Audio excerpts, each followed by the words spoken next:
Lezi indaba zehora lesikhombisa sikwethulela zona bukhoma ekomkhulu le-SABC e-Auckland Park eGoli. Bukela inazi ezinohlonze kusihlwa nje. Cost of the budget for this year is 7,025,000 and largely is driven by costs of hiring equipment.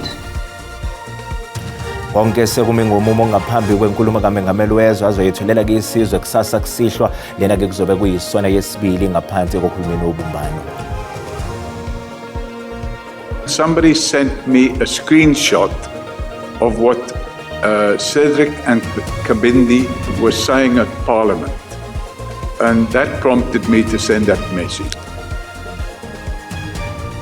Namhlanje amalungu ekomiti lasePhalamende liphenya insolo zokuxambukela kosombusazwe namaqembu ezigelekeqe emsebenzini wamaphoyisa athola ithuba lokuphenya ngembuzo umphenyi ozimele uPaul O'Sullivan.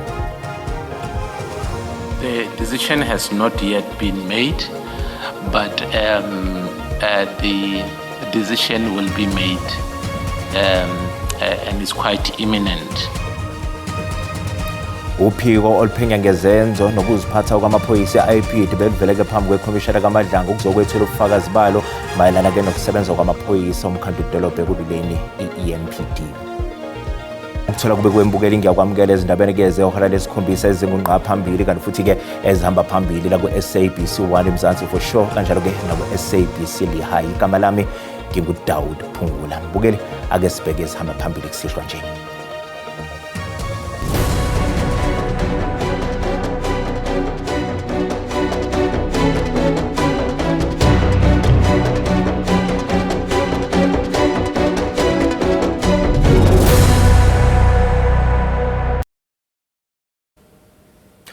Ayaqhubeka amalungiselelo okugcina eKapa njengoba uMengameli wezwe Cyril Ramaphosa ezokwethula ke inkulumo mayelana ke nesimo sezwe isona yesibili ngaphansi kohulumeni kobumbano kusasa. Kanti ukuzwa kabanzi ngaloko ake sixhumane ke nomethule weindaba zezulu noxolo mwale phelezelwa komhleli weindaba zombusazwe eSABC uMzwandile wakambeje. Noxolo sibonile ke usomlomo wePhalamende ethi kubekwe eceleni imali eyizigidi eziyisikhombisa zamarandi ke yesona yalonyaka. Ingabe ahamba kanjani abalungiselelo lapho?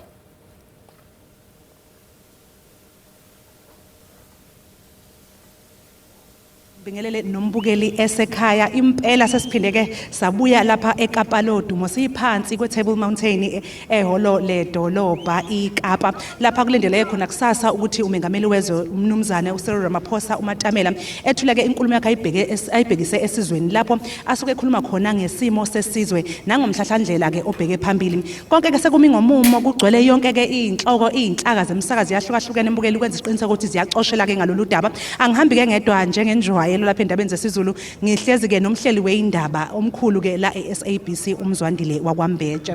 Shandu sikubingelele sikamukele endabeni zakusihlwa sibonga kakhulu ukuthi ube nathi namhlanje. Cha siyabona konke kumi ngomumo sesilindele nje inkulumo kaMengameli kusasa. Impela sibonga kakhulu enoxolo sibingelele nakubabukeli njengoba wazi ukuthi lokho kuthiwa i-State of the Nation isimo sokuthi izwe limi kanjani uzowethula uMongameli kulokhu ke sizokhumbula singisesithathu ngaphansi kahulumeni lobumbano ngenxa yokuthi siyazi ke ukuthi ke lonyaka unyaka la kuzogcelwa khona kakhulu kohulumeni bezasekhaya. Sicabanga ukuthi uMongameli uzokhuluma kakhulu ukuthi yini uhulumeni wakhe azoyenza ukuzama ukulungisa indaba zomasipala. Siyazi abantu abaningi bayakhala ngokuthi ke ukulethwa kwezinsizwa akuyona into eyenzeka ngendlela efanele. Mhlambe ke uzosebenzisa leli thuba futhi njengoba uhulumeni usukhombisa ukuzinza ngiyacabanga ukuthi ke kuzomnika ithuba futhi mawuzobheka nesimo somnotho ukhombisa izinhlasiya zokuthi ke uye ngokuba ngcono nalokho ngiyacabanga ukuthi uMongameli futhi uzokuthinta njengoba usushilo ke nje konke kubonakala kumi ngomumo sekulindeke yena uMongameli ukuthi ekhulume. Yebo Shandu kaNdaba sizwile lapha usomlomo wePhalamende ebalula nje kancane ukuthi kungenzeka kulindelekile ukuthi lowo uMengameli wezwe uJacob Zuma abe khona.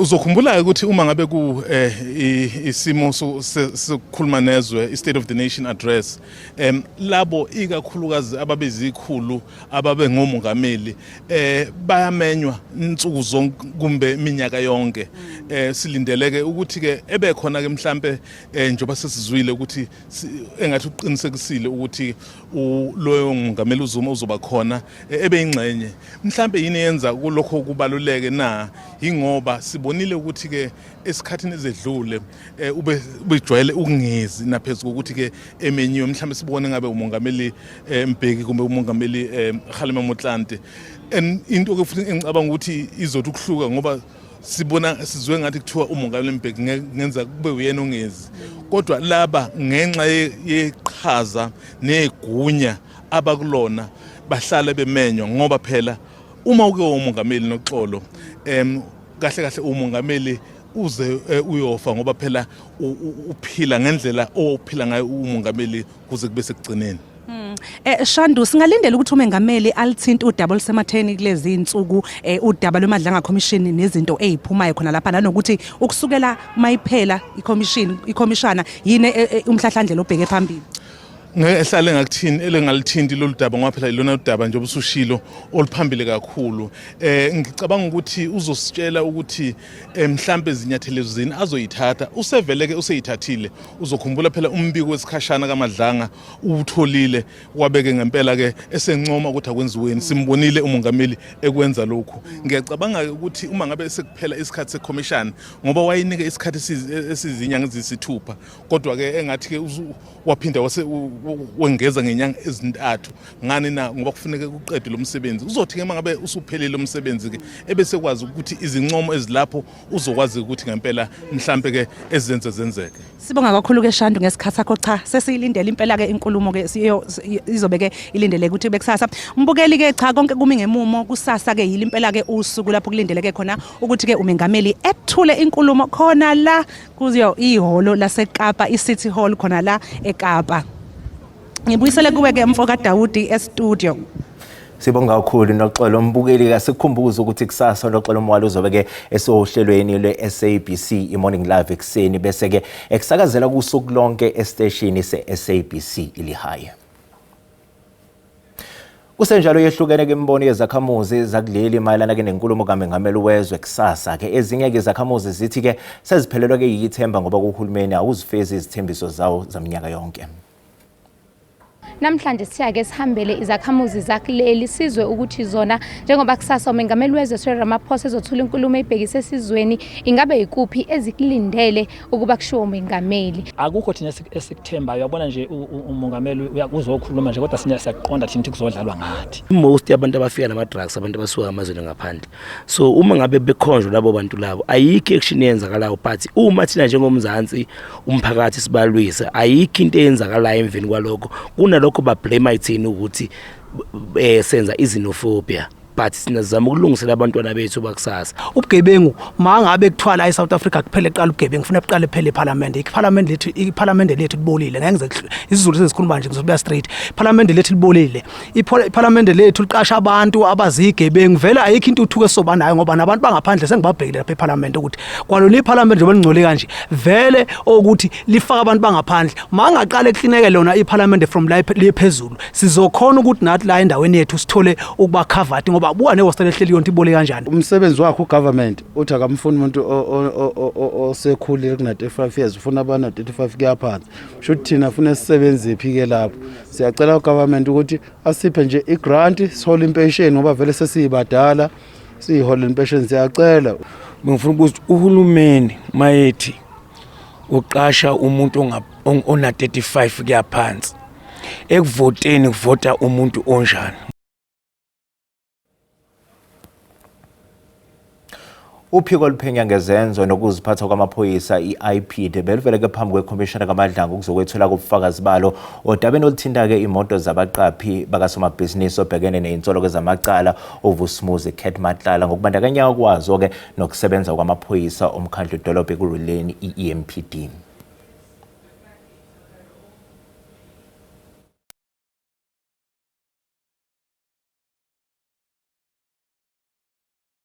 Uhambe njengenhloko yokuphenya kwamacala ku-IP utshele isithangami sekhomishana ukuthi udaba lokufakelwa kwamalamba agunyazwe ezimotweni zezikhulu zomkhandlu agcine sefakelwe ezimotweni zabaqaphi CAT VIP isinqumo ngalo sizokhishwa maduzane. Lolu daba lwamalamba alihlaza luyamaniswa kakhulu nebamba liphinde enhloko ye-EMPD esamisiwe emsebenzini uJulius Mkhwanazi. The decision has not yet been made, but the decision will be made. And it's quite imminent because everything that needed to be collected has been collected. Itshelwe nangolunye uhlobo lobugebengu obubonakala benyuka eGruleni. I-IP inabaseshi bayo abayisithupha abajutshwe kulesi sifunda saseGruleni. Also what we have observed in that municipality is that there are other trends that we have identified through some intelligence. That the truck hijacking that have been staged is a problem. We have the issue of drugs, the proliferation of drugs there. Isithangami sekhomishana sizoqhubeka ekseni kusasa. Mbukeli sathi qhu eDora kanti uMasibuya sizokuphathela ku WT.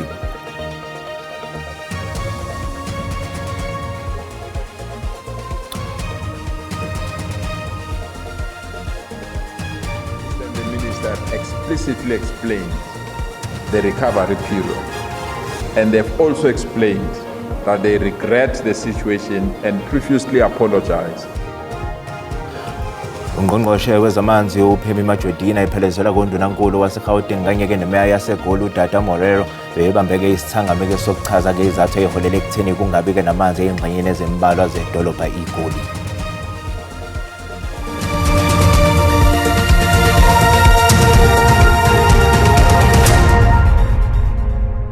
Mbukela sikubingelele siphinde sikwamukele ezindabeni-ke zehora-ke lesikhombisa kusihlwa.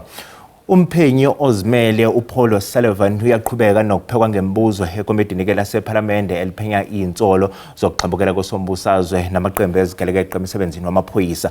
Ukuzwayo kabanzi ngokuhlelwa-ke kuleli komidi-ke namhlanje sixhumana-ke nentatheli ye-SABC ezinzeke lapha-ke ephalamende uLulama Mangia. Lulama, asikubingelele sikwamukele ezindabeni-ke zehora lesikhombisa kusihlwa. Namhlanje amalunga aleli komidi athola ithuba lokuhloma ngembuzo uPaul Sullivan. Ingabe-ke yini evele kuleli komidi namhlanje? Manibulele Dawuthi ndibulise nakubaphulaphuli bejelo le-SABC. Ngokwenene namhlanje ibilithuba lamalungu eParlamente ukuba ahlame imibuzo kuPaul O'Sullivan. Ezona nto zingamandla ke bebezibuza kuye zizityholo zokuba waye wangenelela kwicandelo lamapolisa infiltration. Zityholo ezo azikhanyelayo uO'Sullivan. Okwesibini amanye amalungu eParlamente befuna ukuqonda into bana njengokuba enencwadi zokundwendwela zamazwe amathathu uMzantsi Afrika, iIreland kwakunye neUK, ngoko utyholwa ngokuba sispy. Yeminye imibuzo kibibuzwa ngamalungu eParlamente nalapho aye wakhanyela ezo zityholo zento bana yena akasospy, esithi ke akazange yena ngenelele nakwezobuntlola kweli lizwe ebesenza umsebenzi wokulwa ulwaphulo mthetho. Uthi ke xa ezithethelela ezizityholo zokuba usispy zenziwa ngamanye amagosa phezulu esipoliseni kwicandelo lezobuntlola, lento sithi yi-crime intelligence ngolwasemzini, kuba abo bantu babefuna ukungcolisa igama lakhe. Ezithethelela ke ezikhaba zonke izityholo azibekwayo ngamalungu eParlamente. Ukanti ke Dawuthi nababukeli manditsho ndithi enye yento eziphambili ezivelileyo ngakuO'Sullivan ziziqinisekiso zakhe zemfundo, nto leyo ihlatywa amadlala ngamalungu eParlamente kuba akakwazi, esithi akakwazi ukuthi sidaca etafileni into bana ufunde phi zithini na. Amalungu eParlamente ke esithi wenze umsebenzi bengafanelekanga into bana ufumene, ingakumbi ngexesha engumphandi ophezulu kwicandelo lenqwelomoya. lesikhululo saseGauteng ngelo xesha eyatshintshayo ngoku yayi OR Tambo International Airport. Dawuthi.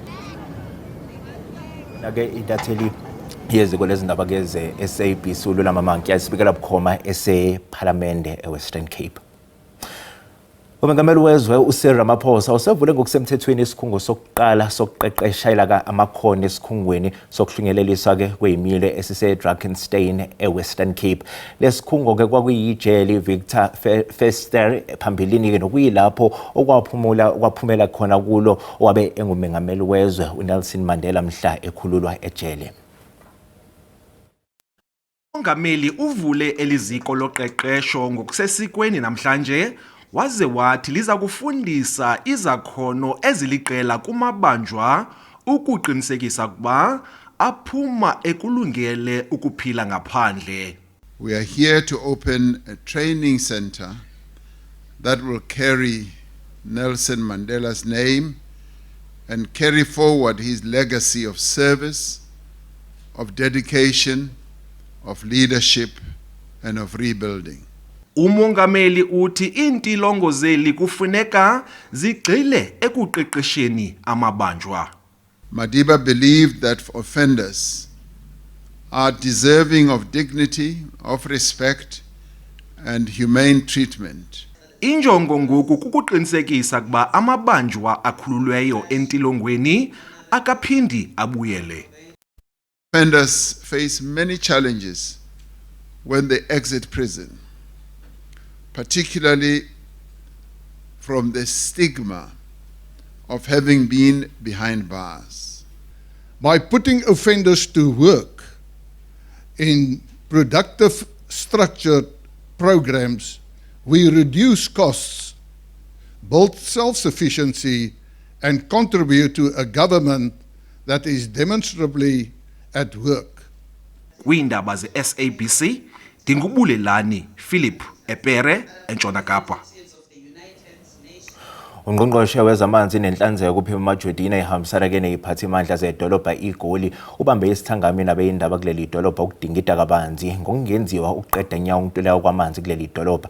Lokhu ke kuze njengoba ke ekseni zakhamuzi zaseMelville namaphethelo bezibhikisha zikhala ngokuthi ke zishawe indiva izikhalo zazo odabeni lwamanzi. Zamanzi uPhema Majodina uthi uyazolana nezakhamuzi edolobha eGoli njengoba namhlanje ekseni izakhamuzi zaseMelville zivuka umbhejazane zabhekisha njengoba sekuphele izinsuku ezingama-23 kungaphumi ngisho iconsi kompompi. uMajodina uthi okunye kungumthelela kulokhu ukwanda kwezakhiwo ezingekho emthethweni futhi ezingakhokhela amanzi. There is overconsumption of water in Gauteng, not only city of Johannesburg, Tshwane and Ekurhuleni, most of the municipalities. As you come this side, you could see all hijacked buildings, and those hijacked buildings, they use water. They use water, they don't pay for that water. Kusenjalo undunankulu waseGauteng uPanyaza Lesofi uthe maluju kulezakhamuzi ezikhahlamezekile waphindwa kucacisa ukuthi beqhuma amapayipi aphakela amanzi kuleli dolobha. This is very important that Rand Water account to the national minister. And that is the explosion that happened at Rand Water that affected water in the province. It does not mean the province does not have water. The Deputy Minister and the Minister have explicitly explained the recovery period. And they've also explained that they regret the situation and profusely apologize for the confusion and the pain that we have caused to our citizens, not only in our province, but in other provinces as well. uMajodina uqinisekisile ukuthi basezinhlelweni zokulungisa lapho konakele khona ukuthi wonke umuntu athola amanzi ahlanzekile. Buka lo mhlahlo wesimo sezulu yalandela emva kwekhefu noThayini Ntshiza.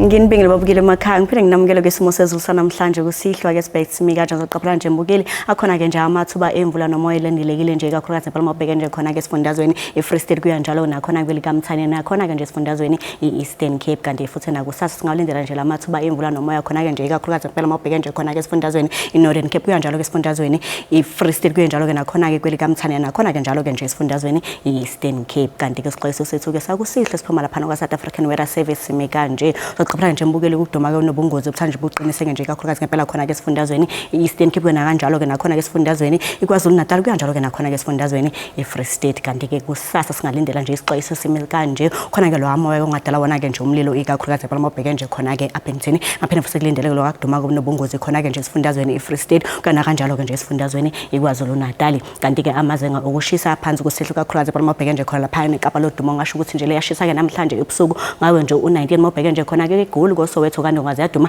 singawalindela nje u19 kuye njalo nakhona ke Musina ngasho nje ukuthi likhahleliswe ingubo ke nje ngawo u21 kuye njalo nakhona ke Mnambithi singawalindela nje u17 kanti ke nakhona ke eThekwini liyashisa ke namhlanje ebusuku ngawo nje u23 kuye njalo ke nakhona ke eGqeberha singawalindela nje u19 kanti kusasa ngasho nje ukuthi lipholile ke nje iZulu mobheke nje khona ke eKapa lodumo singawalindela nje u24 shisa njalo ke nakhona ke lapha ke eAppington singawalindela nje u34 eGoli lisashisa ke nje ngasho nje ukuthi libalele ngawo nje u30 balele njalo ke nakhona ke Musina ngawo nje u35 kuye njalo ke nakhona ke Mnambithi nakhona ke nje Richards Bay singawalindela nje u33 mobheke nje khona ke eThekwini kwaSanti eNanda singawalindela nje u29 nakhona ke nje lapha ke eGqeberha singawalindela nje u24 ngisibeka lapha ke isimo sezulu sanamhlanje kusihlwa mina ke nginto ngamadlamini ulangelihle ngoba libalele ngithi konke kufeziwe.